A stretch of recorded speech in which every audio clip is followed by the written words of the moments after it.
Hello guys, welcome to Podtech, Podcast Himatek. Halo teman-teman, gimana nih kabarnya?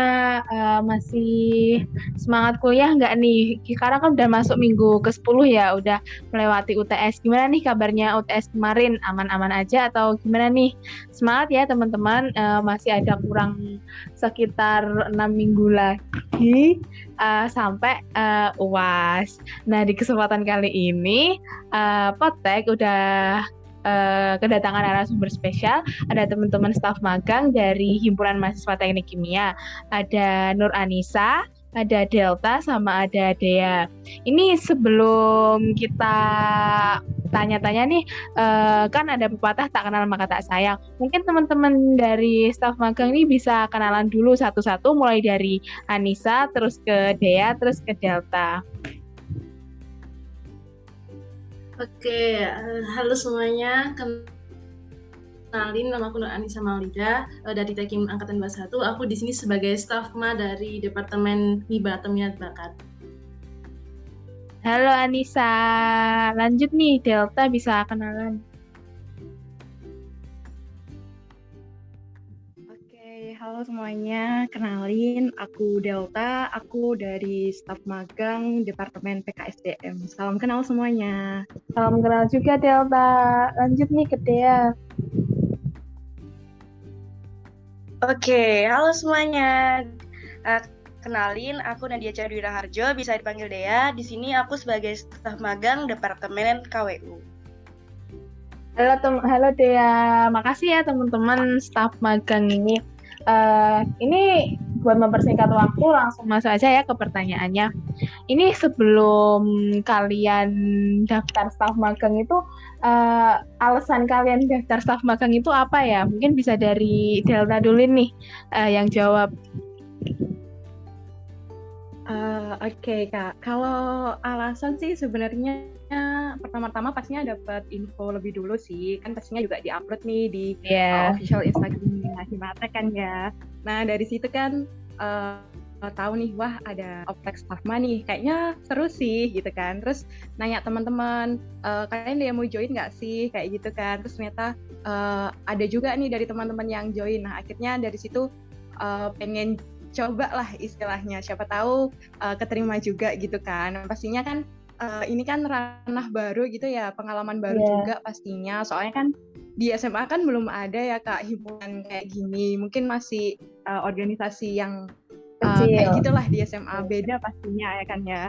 Nah, jadi kayak motivasinya sih pasti pengen mengenal baru di perkuliahan, organisasinya tuh kayak gimana sih gitu, dan juga pengennya sih kenal sama teman-teman, kenal sama kakak tingkat gitu. Oke. Kalau Delta ini kan dari Departemen PKSDM ya. Dulu awal-awal masuk tuh alasannya apa nih kok bisa milih, aku mau daftar di PKSDM atau gimana?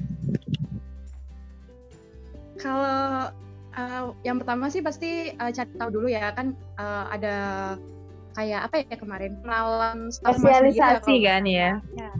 Ya benar banget. Nah dari situ kan ada pemaparan tuh masing-masing dari departemen. Nah terus akhirnya kayak cari yang sesuai sama bakat dan minat aku sih pastinya. Terus kayak merasa kayaknya pengen deh di PKSDM kayak gitu.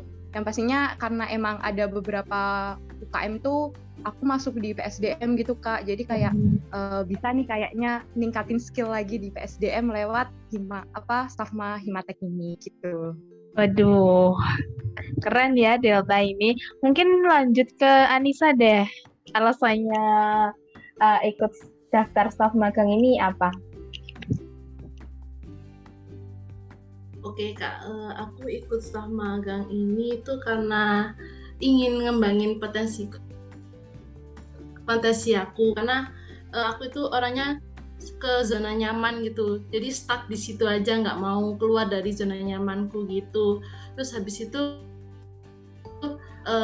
public speakingku ini kayak masih kurang gitu loh, tapi sejak ikut Stafma ini public speakingku ini udah agak membaik gitu Kak. Kalau Anissa ini kan departemen minat bakat ya. Alasannya tiba-tiba Anissa ini bisa milih departemen minat bakat nih apa? Kenapa nggak coba kayak Kominfo atau ke departemen yang lain? Aku ikut MIBA itu karena prokernya banyak, Mbak. Terus habis itu Milih kan yang prokernya banyak. pasti iya, pasti anak-anak mikir kalau mau daftar ke MIBA itu prokernya banyak, nanti pusing gini. Nah, aku cari yang agak ribet gitu ya. Jadi Oh, beda dari yang lain ya. cari kesempatan. Iya, betul banget. Terus habis itu aku di Stafma ini kayak ngembangin kepemimpinanku kan, jadi kan di MIBA nanti kan bakalan jadi ketupel gitu, Kak. Wah, berarti Anissa nih kayaknya udah ngincer nih mau jadi ketupel salah satu proker di MIBA ya kayaknya ya. Iya, bener banget, Mbak.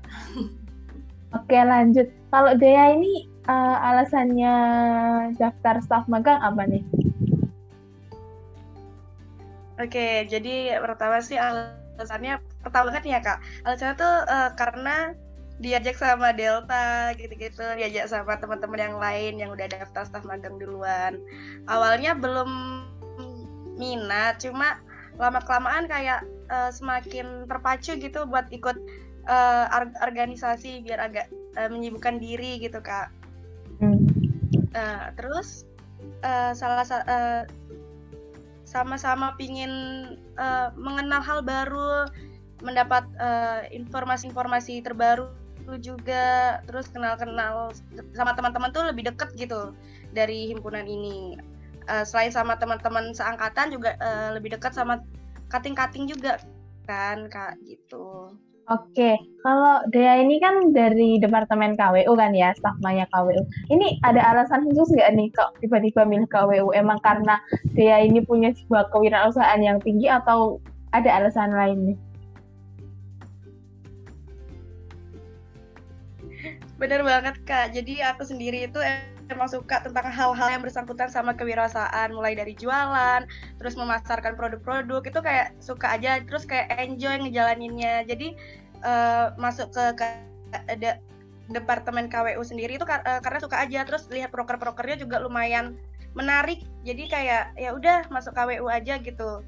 Apalagi kan kemarin pas oprek itu oprek staf magang kemarin itu milihnya 100% KWU, jadi kayak udah fix banget mau masuk Departemen KWU gitu Kak. Widih, makasih ya Dea buat jawabannya. Lanjut nih buat pertanyaan selanjutnya. Ini kan kalian udah dapet sekitar 2 bulan ya jadi stafma di himpunan nih. Hal apa aja sih yang udah kalian dapet selama kalian ini jadi stafma departemen kalian masing-masing? Mungkin bisa dari Anissa dulu nih yang jawab.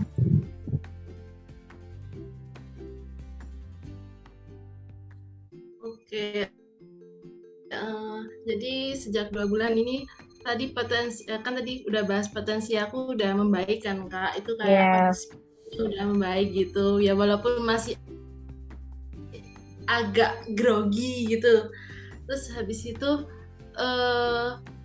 aku kan nggak pernah kayak jadi PDD gitu, kayak ngedit gitu kayak nggak suka gitu. Nah di MIBA ini tuh aku dibelajarin untuk membuat pamflet kayak gitu. Jadi tambah itu ya, tambah skill baru ya Nisa ya? Iya, yang awalnya nggak bisa ngedit, tiba-tiba ahli menjadi PDD gitu. Oke, kalau misalkan Delta, udah dapat apa aja nih selama kurang lebih 2 bulan jadi stafma di BKSDM? Oke, kalau dari aku sendiri pastinya lumayan banyak juga, hampir sama kayak Anissa juga. Dan juga itu sih, kan tadi planning awalku pengen gini gitu kan waktu daftar stafma. Dan alhamdulillahnya setelah aku join itu emang benefit yang aku dapat itu kayak planning awalku gitu. Alhamdulillah bisa dapat relasi yang banyak, dapat kenal kating-kating kayak gitu, dan juga pastinya belajar untuk lebih nge-planning waktu lagi sih, kan dari yang awalnya kita nggak ada tugas nih buat jadi stafma, terus kan sekarang ada tugas untuk buat untuk tugas-tugas stafma sendiri gitu kan, pastinya nambah waktu lagi untuk kita ngerjain tugas itu kan gitu. Jadi pastinya lebih bisa waktu lagi, terus juga harus bisa lebih gercep lagi gitu. Emang kan ada tenggatnya kan ya tugas. Iya. Kayak selagi kita bisa lebih cepat kenapa enggak gitu kan. Jadi sekarang kayak lebih semangat aja gitu ngerjain tugas. Oh, lebih gercep. Oh, aku masih ada tugas ini gitu kayak. Jadi harus bisa nge-planning juga gimana biar nggak tabrakan sama si tugas-tugas kuliah ini gitu. Jadi aku ngerasa time managementku lebih bisa teratur gitu. Terus juga public speaking itu. Nah di Staffma sendiri kan beberapa kali diminta juga buat jadi moderator, MC kayak gitu kan Kak. Iya. Dari situ tuh pasti diajari nih sama staff-staff dari PKSDM sendiri. Nanti gini ya, jadi moderator, nanti gini ya jadi MC. Nah itu secara nggak langsung kan pastinya aku dapet ilmu yang belum tentu aku dapetin kalau aku nggak join di Himatek sendiri gitu. Pastinya aku ngerasa happy banget sih bisa join di Staffma Himatek gitu sih Kak.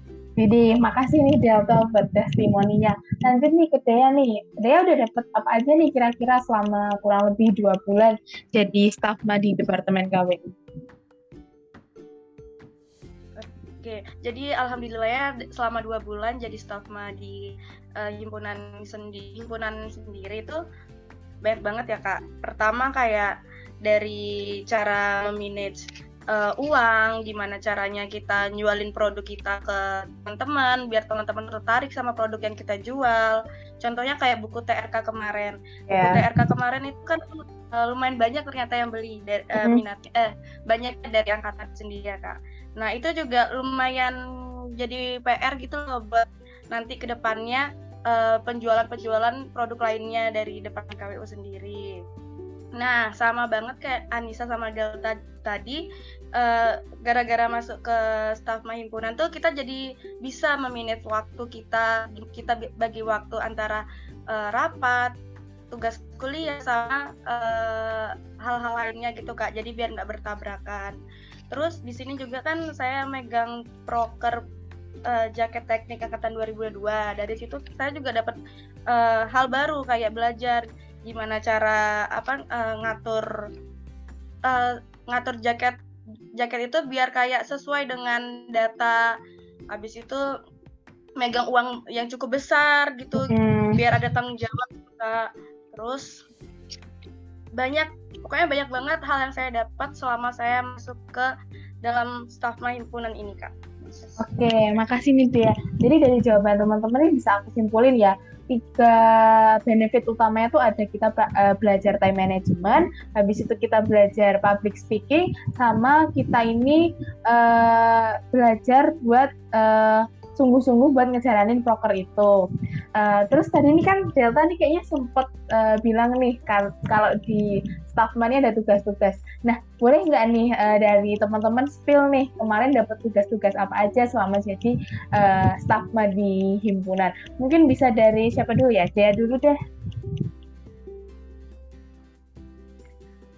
Kalau dari aku masuk di staf Departemen KWU, jadi tugas-tugasnya itu kayak penjualan buku TRK, habis itu PJ jaket teknik, terus bantuin di acara seminar KWU, ya seputar tentang penjualan gitu Kak. Oke, kalau misalkan Delta kemarin dapat tugas apa aja nih selama di PKSDM?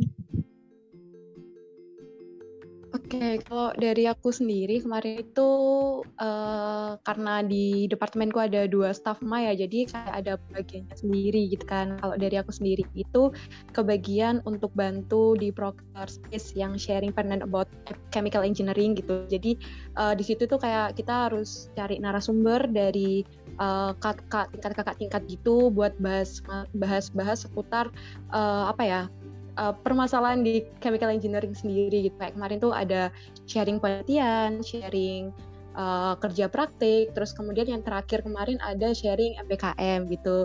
Nah dari situ juga bisa berinteraksi dengan kakak tingkat yang lumayan dari angkatan atas kayak gitu. Terus juga beberapa bantu proker di supporteran nih yang baru banget kita laksanain kemarin gitu.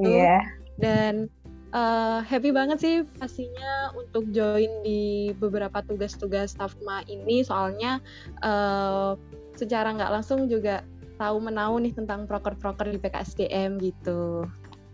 Kalian kan ini dapat tugas-tugas kan ya, pasti kan tugas-tugasnya nih tetap dalam arahan staff-staff tetap kan ya?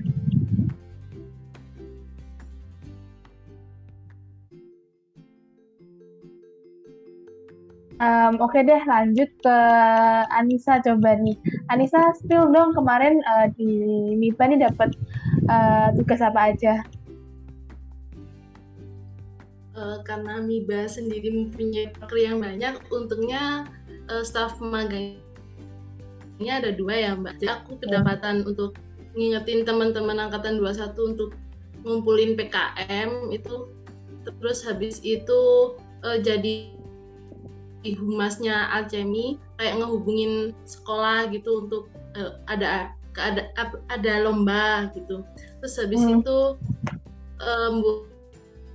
buat pamflet pelatihan Tekim, terus habis itu juga buat pamflet untuk Tekim game. Itu aja sih. Oh, Anissa nih kayaknya banyak juga ya, karena mungkin dari prokernya MIPA yang banyak juga. Oke nih, makasih banyak buat teman-teman. Nih masuk ke pertanyaan terakhir nih. Gimana sih cara time management teman-teman antara jadi staff mas sama jadi mahasiswa? Mungkin bisa dari Dea dulu.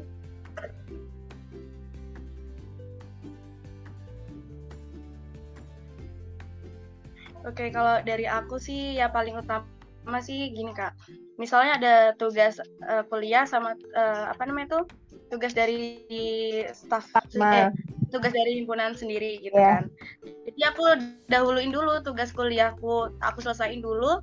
Setelah aku selesaiin baru aku langsung lanjutin tugas yang dari himpunan. Jadi kayak pokoknya tugas kuliah itu nomor 1 gitu. Untuk ngaturnya sendiri itu pokoknya jangan terlalu mepet sama deadline gitu kalau ngerjainnya. Jadi kayak pinter-pinternya kita ngatur waktu. Jadi misalnya kita pulang kuliah itu sore, bisa sorenya setelah kita pulang kuliah kita kerjain tugasnya. Nah, ntar malamnya bisa kita cicil-cicil tugas himpunan gitu Kak. Kalau aku sih kayak gitu Kak. Oke, kalau misalkan Dea nih mensiasatinya sore nih kita setelah pulang ngerjain tugas kuliah ya. Mungkin kalau misalkan Delta sama Anissa nih punya cara lain nih, mungkin bisa dari Anissa dulu deh.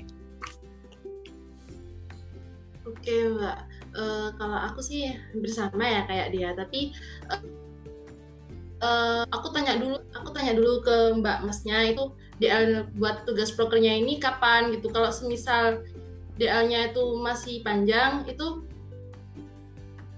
aku kerjain dulu tugas kuliahku. Tapi kalau misal DL-nya prokernya mepet itu, jadi aku lihat dulu apakah tugas prokernya ini easy atau enggak. Kalau easy udah tugas waktu itu, tapi kalau semisal kesulitan aku minta ke partnerku untuk minta tolong gitu. Itu sih Mbak. Oke, kalau misalkan Anissa nih itu ya karena dia ada temennya, nggak kayak Dea yang jadi staff mas sendirian tuh bisa minta bantuan buat sama partnernya. Nah, kalau misalkan Delta, gimana nih cara time managementnya nih? Oke, kalau aku sama sih sebenarnya dari Dea sama Anissa. Intinya tuh tetap skala prioritas ya istilahnya gitu. Jadi kita tahu skala prioritas di mana tugas-tugas itu kita urutin dulu nih dari yang urgent, mana yang mungkin masih bisa di-handle kemudian, dan mana yang enggak urgent-urgent banget gitu. Jadi dari situ tuh bisa ngerjain, oh berarti ini nih yang harus aku kerjain duluan gitu. Pastinya kan tugas-tugas dari staff masih kan kayak dikasih tahu. Kalau dari depan aku sih alhamdulillahnya dari lumayan Kak jauh hari udah dikasih tahu, ntar eksekusinya itu biar nggak terlalu kebingungan gitu. Jadi masih ada waktu. Nah di situ jadi aku bisa nih naruh beberapa prioritas tugas-tugas, aku atur gini. Berarti tugas kuliah ini, tugas staff mah jam segini gitu ngerjainnya. Nah dari situ mungkin kayak gitu aku lebih nyaman sih untuk ngatur time management aku gitu. Dan juga sama juga kayak Anissa, mungkin sharing juga ke teman sesama staff mah itu penting sih. Kenapa? Karena kayak bisa kurang lebihnya bisa bantu. Terus kalau misal belum bisa bantu nih, setidaknya dia bisa ngasih masukan, kayak gini loh Del, kamu harus lebih gini lagi gitu sih. Jadi komunikasi sesama staff mah penting juga sih buat aku gitu, untuk ngatur time management aku gitu sih Kak. Oke, makasih dari Delta buat jawabannya. Jadi bisa aku simpulin nih dari jawabannya teman-teman, cara time management teman-teman itu yang pertama tentuin skala prioritas. Habis itu yang kedua kuncinya adalah komunikasi antar sesama staffma sama staff tetapnya juga ya. Oke, karena ini pertanyaannya udah selesai, makasih banyak buat Anissa, Dea sama Delta yang udah jadi narasumber di podcast kali ini. Semoga kedepannya teman-teman bisa lanjut ya jadi staf tetapnya himpunan. Makasih juga buat teman-teman yang udah dengerin. See you in the next episode.